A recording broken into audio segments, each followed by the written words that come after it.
I like Janis Joplin, James Brown, James Tina Turner, so on and so on. That's a good list. From the moment Courtney Hadwin stepped onto the AGT stage, people knew she wasn't just another young singer. There was something different about her. Something fans whispered about, argued over, and tried to piece together for years. And now, after staying silent for so long, Courtney has finally spoken. And it sent shockwaves through everyone who followed her journey. Her voice, her sudden rise, her almost unbelievable transformation on stage.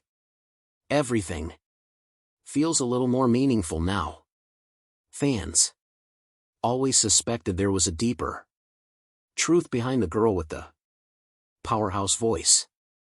For the first time, she's finally confirming it all about AGT, America's Got Talent, or simply AGT, as refer to it as one-off to shows that almost everyone has heard of. It's loud, emotional, dramatic, sometimes funny, and full of surprises. But behind all the glitter and excitement, the show actually has a pretty interesting history. AGT premiered on June 21, 2006 on NBC. It was not just a show that was done on a whim. This was actually part of a much larger idea by Simon Cowell himself, the very same person behind the X Factor. He wanted to design a competition opulence that was not restricted to one. Instead of just singing or dancing, he wanted a show where people of any age from any country could perform any type of magic, stunts, comedy, animal tricks, or anything else that wow an audience. That idea became the very foundation of the whole Got Talent franchise. Interestingly, AGT wasn't supposed to start in the US. The plan was to launch a British version in 2005. In 2006 with TV star Paul O'Grady a show. But after O'Grady got into attitude with broadcaster ITV, the whole project fell apart. Instead of off-waiting, Simon Cowell pushed ahead and took the idea to America. NBC loved the concept, especially after seeing the pilot that had been filmed for the UK. Immediately ordered episodes for their summer schedule. The first season included Regis Philbin as its host and judges like David Hasselhoff, Brandy Norwood, and Piers Morgan. Without Cowell on this panel of judges, the show became a huge ratings hit. Its success prompted ITV to restart the British version the following year, which is how Britain's Got Talent was born. And from that point on, the global franchise just exploded. Today, AGT attracts performers from all over the world. Even though it's an American show, its stage has seen magicians from Asia, dance groups from Africa, singers from Europe, and even robots from Japan. The current judges are Simon Cowell, Hal Mandel, Melby, and Sofia Vergara, and Terry Crews is the host. Winners of AGT get a huge cash prize. And since season 3, the opportunity to headline a show on the Las Vegas Strip a dream for many entertainers. It also averages around 10 million viewers a season, proving that the format still has huge appeal. Over the years, AGT has grown so much that it has spawned multiple spin-offs: AGT The Champions, AGT Extreme, AGT All-Stars, and AGT Fantasy League. A book called Inside AGT was even released in 2013, sharing behind-the-scenes story and interviews with past contestants. In other words, instead of merely Bay hit, AGT created a worldwide legacy that continued to bring into the spotlight extraordinary talents from every part of the globe. Courtney Hadwin's early life and career. Courtney Hadwin grew up in the quiet village of Hunan, County Durham, where life was simple and family-centered. She lived alone with her parents Paul and Anir, along with her younger siblings, her brother Paul and her sister Melissa, who were always by her side cheering her on. Courtney went to primary school and later studied at the academy at Shaw and Halen Peterlee until late 2018. From the very start, teachers and friends realized she wasn't like the other kids. She was shy, yes, but she had a voice that could absolutely shake your room. To shape that voice, Courtney trained at several places: Show 10 Whole Theater School, Tash and Peter Peanuts Master Classes, the Kaitzer School of Music, and Julie Miles Vocal Ovation.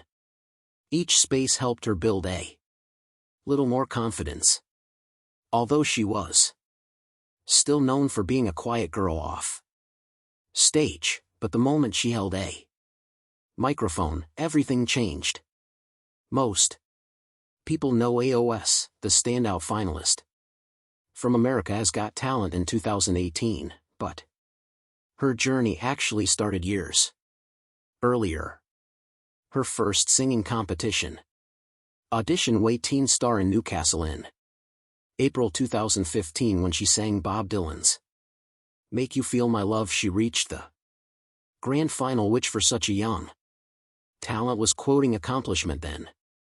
In the same year, her singing of Say Something during lunchtime at school went viral, alerting others who hadn't heard her name before. In 2016, she won Hartley's Performer of the Year award. And in 2017, she opened at the South Tyneside Festival for Sister Sledge in front of 1,800 people. She also sang at a fundraiser for youth support in 2018 to help raise money for children with serious illnesses. Her Big Thief breakthrough came when she auditioned for The Voice Kids UK in 2017 with Tina Turner's Not Bush City Limits. William was so impressed he asked her to repeat part of the performance just so he could see her dance again. She chose Danny Jones Asher coach and made it all the way to the finals, performing iconic songs such as I Get You, I Feel Good, and I Am Telling You I'm Not Going. Then came America's Got Talent in 2018. Her true turning point.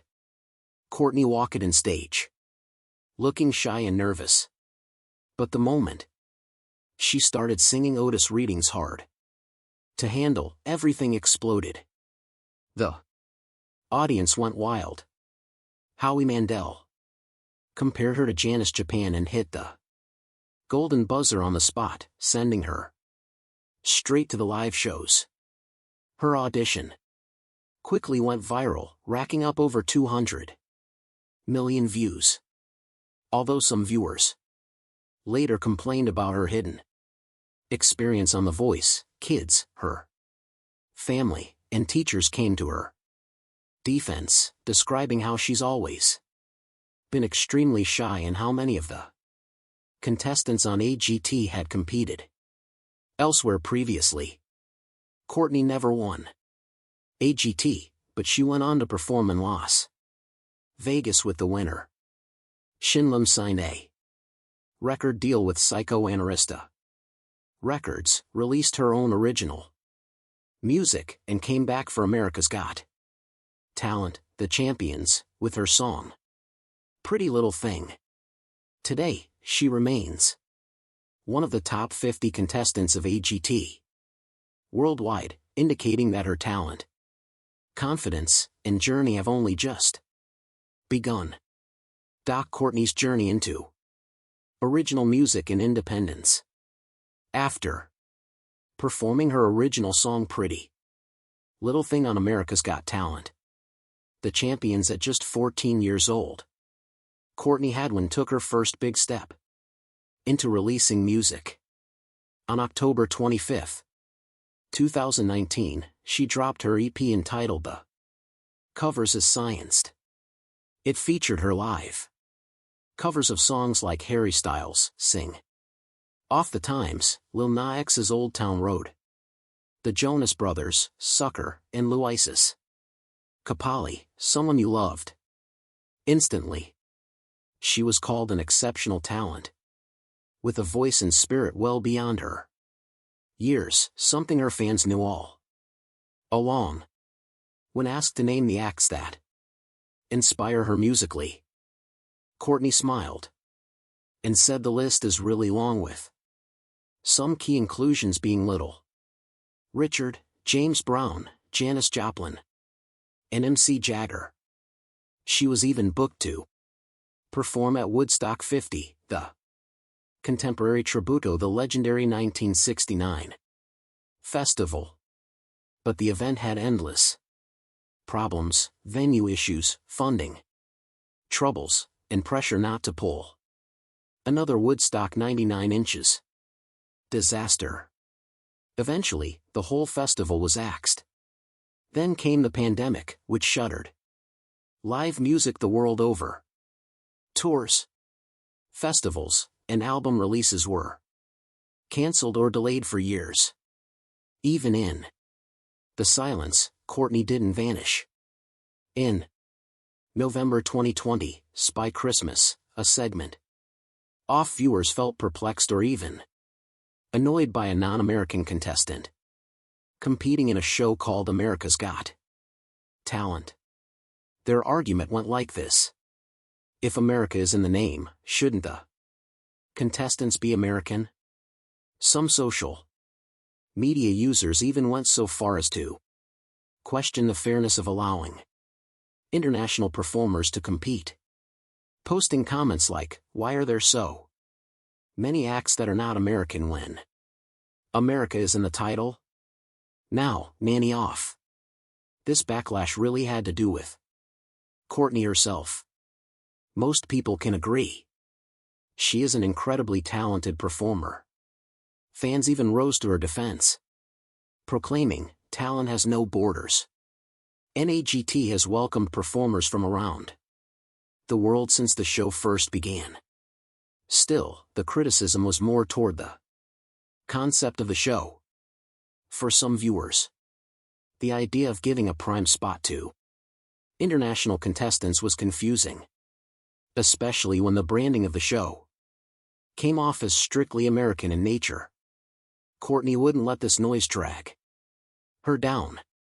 A teenager, then she spoke off the controversy later to Forbes with common poise.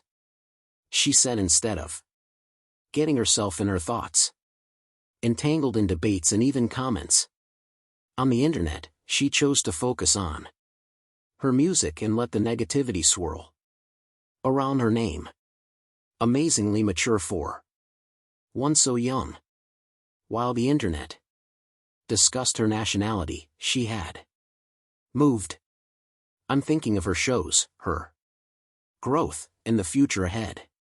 Her journey on EG became more than just as in competition.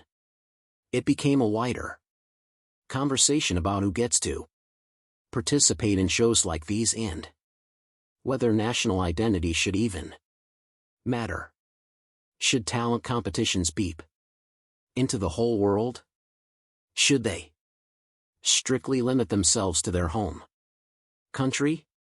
These were the kinds of questions her appearance brought to the surface. In the end, Courtney Hadwin remained at the center of two very different narratives. Point 1. Celebrating her viral rise as a powerful young performer, and another questioning the rules of the show. Let us know in the comments. And don't forget to like, share, and subscribe for more updates just like this.